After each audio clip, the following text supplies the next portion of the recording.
ஒரு நிமிஷம் கேளுங்க. எக்ஸர்சைஸ ரெகுலரா பண்றீங்க இல்லையா?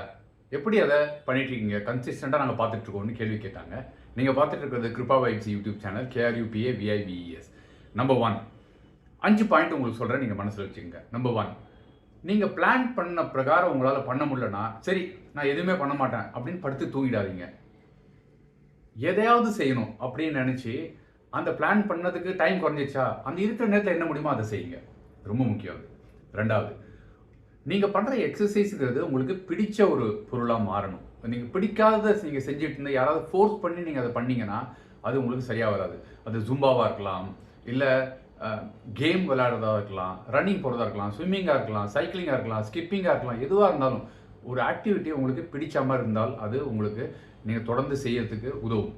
3வது பாயிண்ட் நான் என்ன பிளான் பண்ணியிருக்கனோ, அந்த பிளான் பிரகாரம் தான் நான் எக்ஸிக்யூட் பண்ணி ஆவேன். அப்படி இல்லன்னு சொன்னா, நான் மனசுல ரொம்ப கஷ்டப்படுவேன். அப்படிங்கிற ஒரு டைப்பா இருந்ததுன்னா, அதாவது குற்ற உணர்வுன்னு சொல்லுவாங்க இல்லையா?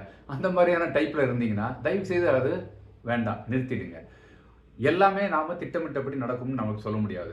அதனால நீங்க உங்கள பார்த்துக்கிறது ரொம்ப முக்கியம். 4வது ஏதாவது ஒரு கோல் நீங்க வச்சுக்கங்க. அதாவது 4 மாசம் கழிச்சு ஒரு ஈவென்ட்ட நான் பார்ட்டிசிபேட் பண்ணுவேன். அந்த ஈவென்ட்க்கு தகுந்த மாரி என்ன நான் தயார்படுத்திப்பேன்ட்டு, இல்லையா 6 மாசம், வருஷத்துக்கு 2 ஈவென்ட் அப்படி ஏதாவது நீங்க உங்களையே நீங்க உற்சாகப்படுத்திக்கிறதுக்கு ஒரு ஒரு ஒரு மெஷர்மென்ட் சார்ட் இல்லாட்டினா நான் வந்து இப்போ ரன்னிங்னு எடுத்தீங்கன்னு வச்சுங்களேன், 1000 கிலோமீட்டர் நான் இந்த வருஷத்துக்குள்ள ஓடுவேன் அப்படின்னு கணக்கு வச்சு, நீங்க மாசத்துக்கு எத்தனை வரணும், இப்போ ஒரு நாளைக்கு எவ்வளோ வரணும், வாரத்துக்கு அந்த மாரி கணக்கு வச்சு நீங்க பண்ண ஆரம்பிங்க. லாஸ்ட் பாயிண்ட் ரொம்ப முக்கியமானது என்னன்னா, தொடர்ந்து ஒரு நாள் நீங்க ஸ்கிப் பண்ணலாங்க. சோம்பலா இருக்கு, வேண்டாம், உடல் இல்ல டிராவல் பண்ணியிருக்கீங்க ஒரு நாள். 2வது நாளும் ஸ்கிப் பண்ணீங்கன்னா, அதுவே பழக்கமா மாற ஆரம்பிக்கும். 2வது நாள் தயவு செய்து ஏதாவது ஒரு ஆக்டிவிட்டி பண்ணுங்க. அது ஸ்ட்ரென்த் ட்ரெய்னிங்கா இருக்கலாம், இல்ல அம் கேம் விளையாட போற மாரி இருக்கலாம், வாக்கிங்கா இருக்கலாம், ஸ்விம்மிங்கா இருக்கலாம், ரன்னிங்கா இருக்கலாம். ஏதாவது ஒரு ஆக்டிவிட்டி இருந்தே ஆகணும். இல்ல 2வது நாளும் மழை பெஞ்சுட்டு இருக்கு. முதல் நாள் சோம்பல், நீங்க வெளில போல. 2வது நாள் மழை பெய்யுது அப்படின்னா, வெறும் பிளாங்க் பண்ணுங்களேன். 3 நிமிஷம் பிளாங்க் விட்டு விட்டு இல்ல ஒரு ஒரு நிமிஷம் விட்டு விட்டு 5 நிமிஷத்துக்கு.